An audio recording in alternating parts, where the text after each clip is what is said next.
जीवन हमें एक मौका देता है, इसलिए जब भी सही कॉलेज चुनने का समय आए तो सिर्फ मंगलायतन यूनिवर्सिटी आपके बेहतरीन भविष्य और सर्वांगीण विकास के लिए।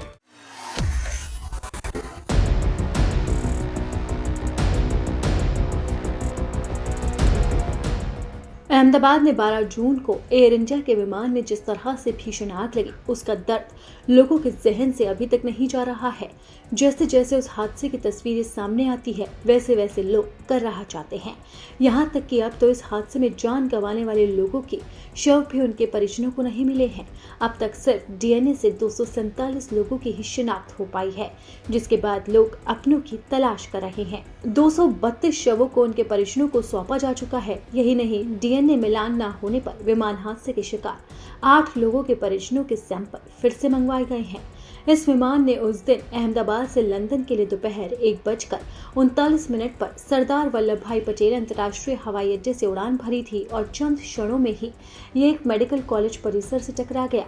इस हादसे में कुल 275 लोगों की जान गई। विमान में सवार 242 में से 241 यात्री मारे गए और आग में जलकर राख हो गए, जबकि एक शख्स जिंदा बचा था। उस शख्स का नाम है रमेश। वहीं डॉक्टर्स का कहना है कि फिलहाल डीएनए के जरिए शवों की पहचान की जा रही है। इनमें 187 भारतीय, 52 ब्रिटिश, 7 पुर्तगाली नागरिक और एक कनाडाई शामिल है। इन 187 भारतीयों में से 175 विमान में सवार थे। डॉक्टर जोशी ने बताया कि ये लोग गुजरात, राजस्थान, महाराष्ट्र, दीव और नागालैंड आदि से थे। अधिकारी ने कहा कि 8 पीड़ितों के परिजनों के डीएनए मैच नहीं हुए, इसलिए इनके किसी एक अन्य परिजन के सैंपल दिए जा रहे हैं ताकि डीएनए मिलान किया जा सके। उधर अहमदाबाद विमान दुर्घटना में फिल्म निर्माता महेश की भी मौत हो गई। डीएनए मिलान से इनकी पुष्टि हुई। वो विमान हादसे के बाद से लापता थे। 34 साल के चिरवाला उस वक्त अपने 2 पहिया वाहन से वहां से गुजर रहे थे जहां एयर इंडिया का विमान दुर्घटनाग्रस्त हुआ। पुलिस अधिकारी ने बताया कि उनका शव परिजनों को सौंप दिया गया है।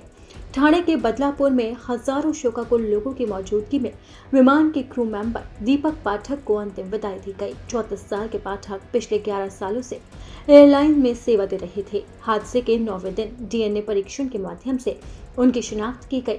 उधर पुणे में एक और क्रू मेंबर 22 साल के इरफान शेख को उनके रिश्तेदारों और दोस्तों ने भावभीनी श्रद्धांजलि दी। महाराष्ट्र के पिपरी चिंचड़ावाड़ में उनके पार्थिव शरीर को सुपुर्द खाक किया गया। डीएनए मिलान के बाद इरफान के शरीर के अवशेषों को तड़के पुणे लाया गया और रिश्तेदारों को सौंप दिया गया। इरफान 2 साल पहले ही कोर्स पूरा करने के बाद कैबिन क्रू के सदस्य के रूप में एविएशन इंडस्ट्री से जुड़े थे। उन्होंने शुरुआत में विस्तारा के साथ काम किया और एयर इंडिया विस्तारा विलय के बाद उन्होंने अंतर्राष्ट्रीय मार्गों पर उड़ान भरना शुरू किया था, लेकिन अब वो हादसे का शिकार हो गए और ये उड़ान उनकी जिंदगी की आखिरी उड़ान बन गई।